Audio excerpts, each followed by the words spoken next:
قرآن حکیم نے بھی سورہ آل عمران کے آخری رکوع میں ذکر کو سب سے پہلے اور سب سے اہم عامل کی حیثیت سے شمار کیا. چنانچہ اس کی پہلی آیت جو ہے سورہ آل عمران کے آخری رکوع کی، اس میں تو وہی مضمون جو میں بیان کر چکا وہ آیا ہے، ان فی خلق السماوات والارض واختلاف اللیل والنہار لآیات لأولی الالباب. یقیناً آسمان اور زمین کی تخلیق میں اور دن اور رات کے الٹ پھیر میں نشانیاں ہیں ہوش مندوں کی. ان کے ذریعے سے انسانی شعور کے اندر وہ معرفت رب اجاگر ہوگی. وہ پہلا مرحلہ اس نے طے کر لیا، وہ ڈورمنٹ معرفت اب ایکٹیویٹ ہو گئی. اب مزید فکر کا مرحلہ ہے جو اگلی آیت میں آیا ہے، الذین یذکرون اللہ قیاما وقعودا وعلی جنوبہم وَيَتَفَكَّرُونَ فِي خَلْقِ السَّمَاوَاتِ وَالْأَرْضِ رَبَّنَا مَا خَلَقْتَ هَذَا بَاطِلًا سُبْحَانَكَ فَقِنَا عَذَابَ النَّارِ.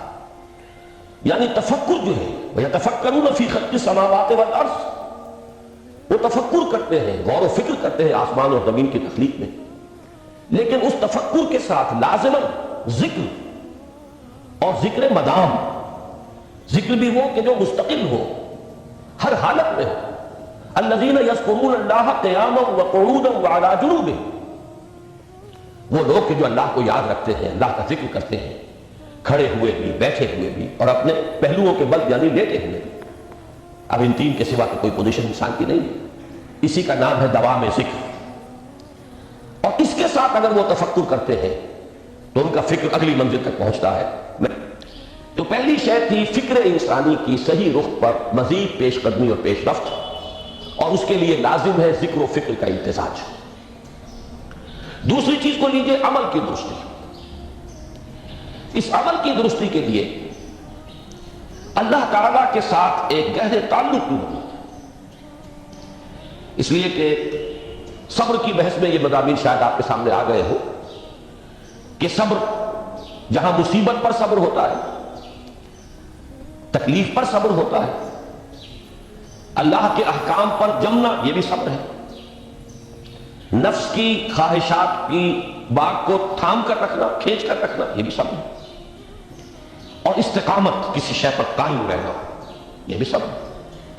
تو عمل صحیح پر استقامت کے لیے وَاصْبِرْ وَمَا صَبْرُكَ إِلَّا بِاللَّهِ، اس صبر کی سب سے اہم جو بنیاد ہے، اس کا جو سب سے بڑا ذریعہ ہے، اس کا جو سب سے بڑا سہارا ہے، وَمَا صَبْرُكَ إِلَّا بِاللَّهِ.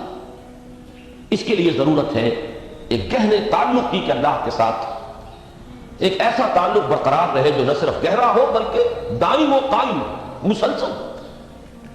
ذرا ظہول ہوگا، تعلق مع اللہ میں ذرا کمی آئے گی، شیطان کا وار کاری ہو جائے. اسی کو حضور نے حدیث میں یوں تعبیر کیا ہے تمثیلاً کہ جو دل اللہ کی یاد سے غافل ہے اس پر، فارسی کا وہ مقولہ بھی ہے کہ خانہ خالی را دیو میں گرت، گھر خالی رہے تو جنات اس پر دیو جو ہے آ کر قبضہ جما لیتے ہیں. تو خانہ قلب جو ہے اگر یاد خدا بندی سے خالی ہو گیا تو شیطان ابلیس لعین اپنی تھوتھنی ٹکا دیتا ہے. یہ لفظ آتا ہے سور کے منہ کے لیے تھوتھنی، جس طرح اس کا نکلا ہوا سا منہ ہوتا ہے آگے، تو یہ لفظ استعمال کیا گیا کہ وہ اپنی تھوتھنی انسان کے دل پر جما کر اور تھوکے مارنی شروع کر دیتا ہے. تو شیطان کو موقع ہی کب ملتا ہے جب انسان کے تعلق مع اللہ کے اندر کمی، وہ خانہ بالکل خالی ہو گیا ہو یا اتنا ضعیف ہو گیا ہو کہ کل عدم ہو جائے، گویا کہ نہیں. تیسری چیز کی طرف آئیے، روحانی ترقی. روحانی ترقی کے لیے میں ایک اصطلاح آپ کے سامنے لا رہا ہوں. اس سے مراد کیا ہے؟ روحانی ترقی کے لیے ہماری دینی اصطلاح ہے تقرب الی اللہ، اللہ سے قریب تر ہوتے چلے جانا. اس پر میرا کتابچہ بھی ہے. تقرب الی اللہ کے دو مدارج، دو درجے، جو در حقیقت ایک حدیث نبوی علیہ الصلوۃ والسلام ہی پر مبنی ہے کہ حضور نے ایک درجہ قرار دیا ہے تقرب بالفرائض، فرائض کے ذریعے سے انسان اللہ کے قرب حاصل کرے. ایک ہے تقرب بالنوافل، نوافل کے ذریعے سے اللہ کا قرب حاصل کرے. ان میں کیا نسبت و تناسب ہے، اہمیت کے اعتبار سے کون بڑھ کر ہے؟ بلندی کے اعتبار سے کون بڑھ کر ہے، یہ تمام مسائل میں نے اپنی اس تقریر میں بیان کیے تھے جو اس کتاب کے میں شائع ہوئی ہے۔ اس وقت میں اس کی تفسیر میں نہیں جا رہا، صرف یہ تذکرہ اس لیے کر رہا ہوں کہ جن کو بھی خواہش ہو جائے وہ اس کا مطالعہ کرے۔ ہماری اس وقت کی گفتگو سے وہ کتابچہ اس جگہ پر منسلک ہوگا۔ تو تقرب الی اللہ، یہ تقرب کوئی فزیکل فینومینن نہیں ہے، جسمانی یا مادی مسئلہ نہیں ہے۔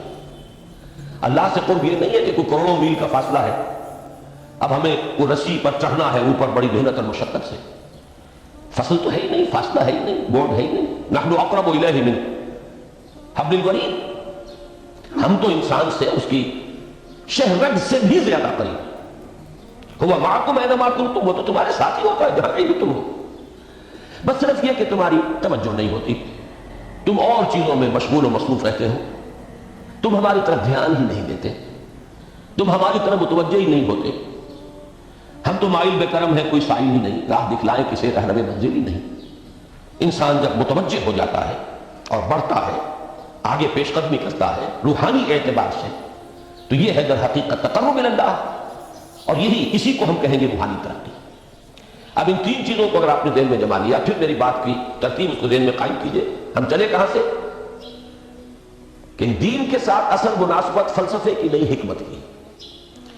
نمبر 2، حکمت قرآنی کا پہلا اور اہم ترین اور بنیادی مسئلہ معرفت رب کا حصول ہے۔ اس کا نتیجہ شکر خدا ہوگی، اس کا ذریعہ آیات آفاقی، آیات انفسی، اور سب سے بڑھ کر آیات قرآنیہ ہے جو الذکر ہے، جو تذکرہ ہے، جو ذکر ہے۔ لیکن اس پہلے مرحلے کو اگر کوئی انسان بفضل ہی تعالی، اللہ کے فضل و کرم سے طے کر لے، اب اس کے سامنے تین مسئلے، فکر کی مزید پیش رفت، مزید پیش قدمی صحیح رخ پڑے، اس کے لیے ذکر اور فکر دونوں کا امتزاج لازمی ہے۔ فقر قرآن اختلاط ذکر و فکر۔ الذین یذکرون اللہ قیاما وقعودا وعلی جنوبہم ویتفکرون فی خلق السماوات والارض۔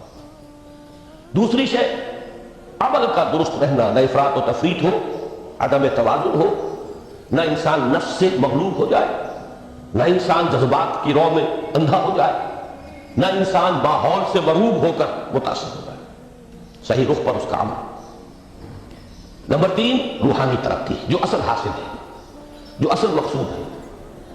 نمبر 2 چیز کے لیے تعلق مع اللہ ضروری، نمبر 3 کے لیے تقرب الی اللہ ضروری۔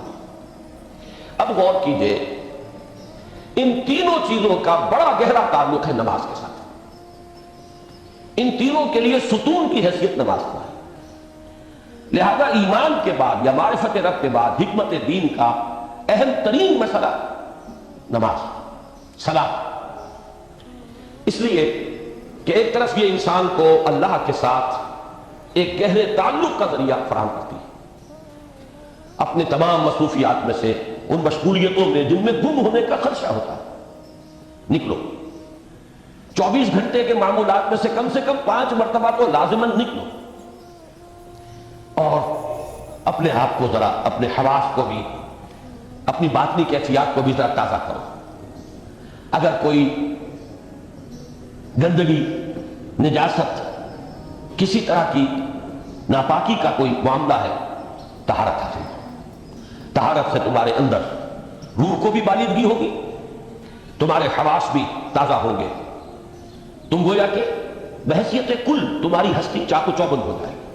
وہ کسل، وہ سستیاں، وہ جو ایک کثافتیں ہوتی ہیں، ان سب سے نجات حاصل کرو، اور اب اپنے رب کے حضور میں کھڑے ہو جاؤ، اس کے ساتھ اپنا عہد بھی تازہ کرو، اس کی اہم صفات کو بھی اپنے ذہن میں پھر مستحضر کرو۔ یہی وجہ ہے، دیکھیے میں نے جو آیات آپ کو شروع میں سنائی تھی، سورہ لقمان کی 2 آیتیں، پہلی آیت میں اس کا ترجمہ کر چکا، دوسری آیت وَلَقَدْ وَإِذْ قَالَ لُقْمَانُ لِابْنِهِ وَهُوَ يَعِظُهُ يَا بُنَيَّ لَا تُشْرِكْ بِاللَّهِ إِنَّ الشِّرْكَ لَظُلْمٌ عَظِيمٌ۔ اس کے بعد درمیان میں کچھ مضمون آ کر پھر وہ آیت مبارکہ آئی، یا بنی اقم الصلاۃ وامر بالمعروف وانہی عن المنکر واصبر علی ما اصابک۔ گویا کہ اہم ترین چیز، بنیادی ترین چیز، اللہ کو محض پہچان لینا کافی نہیں ہے، یاد رکھنا ضروری ہے۔ اللہ یاد رہے گا تو فکر صحیح آگے بڑھے گا، اللہ یاد رہے گا اور اس کے ساتھ ایک گہرا تعلق جو ہے برقرار رہے گا تو عمل درست رہے گا۔ بالکل یہی بات سورہ طٰہٰ میں جو پہلی وحی حضرت موسیٰ علیہ السلام پر ہوئی، اور پہلا مخاطبہ ہے چونکہ حضرت موسیٰ کو یہ انبیاء کرام کے مقدس گروہ میں ایک امتیازی حیثیت حاصل ہے کہ ان سے براہ راست گفتگو ہوئی ہے، اگرچہ صرف ایک پردہ تھا، اوٹ من ورائے حجاب گفتگو ہوئی ہے، لیکن یہ کہ کوئی فرشتے کا درمیانی جو ہے وہ لنک نہیں تھا، براہ راست اللہ تعالیٰ نے حضرت موسیٰ علیہ السلام سے کلام فرمایا۔ کلم اللہ موسیٰ تکلیما، موسیٰ سے تو اللہ نے کلام فرمایا جیسے کہ کلام کیا جاتا ہے۔ تو پہلا مخاطبہ ہے، یہ پہلا مکالمہ ہے، پہلی وحی کہیے، اسی میں یہ الفاظ بھی موجود ہیں، اننی انا اللہ لا الہ الا انا فاعبدنی واقم الصلاۃ لذکری۔ یہ گویا کہ حکمت قرآنی کا ایک بہت بڑا خزانہ ہے یہ آیت مبارکہ، کہ خود حضرت موسیٰ علیہ السلام کو جو ہدایت دی جا رہی ہے، میں ہوں، میں اللہ، اننی انا اللہ لا الہ الا انا، میرے سوا کوئی معبود نہیں، فاعبدنی، بس میری بندگی، میری عبادت، میری پرستش، میری محبت، اس کو اختیار کرو، وَأَقِمِ الصَّلَاةَ لِذِكْرِي، اور نماز کو قائم رکھو میری یاد کے۔ بلکہ اسی سلسلہ کلام میں آگے چل کر سورہ طٰہٰ میں آتا ہے، کافی گفت و شنید کے بعد جب حضرت موسیٰ نے کچھ معذرت بھی کی، کچھ دعائیں بھی کی، اللہ نے ایک دعا قبول بھی کی کہ ان کے بھائی کو بھی شریک کر دیا، حضرت ہارون کو بھی۔ اس کے بعد پھر جب فرمایا کہ اب جاؤ فرعون کی طرف، تو اس میں فرمایا وَلَا تَنِيَا فِي ذِكْرِي، اور دیکھنا یہ جو عظیم مشن تمہارے کندھے پر آ گیا ہے، بڑا بھاری اور کٹھن ایک فرض ہے جو تم پر عائد ہو گیا ہے، اس کے لیے سب سے بڑی تمہارے پاس جو قوت کا ذریعہ ہے وہ نماز ہے۔ فَلَا تَنِيَا عَنْ ذِكْرِي، میری یاد میں کبھی غفلت نہ کرنا، اس میں کبھی کوئی کمی نہ آنے دینا۔ جیسا کہ میں نے عرض کیا تھا کہ جیسے ہی وہ تعلق جو ہے کمزور پڑتا ہے یا منقطع ہو جائے معاذ اللہ، تو پھر انسان گویا کہ شیطان کے لیے حکم ترک ہو جاتا ہے۔ اب آپ غور کیجئے، تیسری شے تقرب الی اللہ، اس کے حوالے سے بھی جو فرائض اور نوافل کی بات ہے اس کو اس وقت ذہن سے نکال کر یہ سمجھیے کہ اس میں نماز کا کیا مقام ہے، اس لیے کہ نماز فرض بھی ہے، نماز نفل بھی ہے، وہ تو دونوں میں شریک ہو جائے۔ اب اس کو لفظ صلاۃ کے حوالے سے آپ ان دونوں چیزوں کو سمجھیے۔ صاد لام واو یا یہ چونکہ حروف علت ایک دوسرے سے بدلتے رہتے ہیں، یہ جو مادہ ہے اس کی جو خالص لغوی اصل ہے، جو خالص عربی زبان میں اس کا بنیادی مفہوم ہے، وہ آگ جلانا یا آگ تاپنا یا آگ سیکنا، حرارت حاصل کرنا۔ لہذا بار بار آتا ہے جہنم کے ذکر میں، اسلوہا، اب جلو اس میں، تاپو اس کو، یہ سیکے گی تمہیں۔ بلکہ تفتنون کا لفظ آیا ہے حضرت موسیٰ کے کلام میں، جب وہ گئے تھے کوہ طور پر، جب پہنچ گئے تو تھے آگ کی تلاش میں، لعلکم تفتنون، تو اپنے اہل خانہ سے یہی کہا تھا کہ مجھے کہیں وہ روشنی نظر آ رہی ہے، غالباً کوئی وہاں سے آگ مل سکے گی، ورنہ یہ کہ کوئی رہنمائی کو رستہ مجھے مل سکے گا، میں وہ آگ لے آؤں گا، کوئی چنگاری وہاں سے لے آؤں، لعلکم تفتنون، تاکہ تم، اب یہ اصطلاح در حقیقت باب افتعال ہے، اور یہ تے یہاں پر توئے کی شکل اختیار کر گئی، تاج طوع کی صورت اختیار کی، سواد کی وجہ سے۔ بہرحال اس کا سب سے بنیادی مفہوم جو ہے وہ ہے تاپنا، سکائی حاصل کرنا، حرارت۔ اس کے حوالے سے سمجھ لیجئے کہ سب سے بنیادی تعلق اس کا جو ہے وہ روح کے ساتھ ہے۔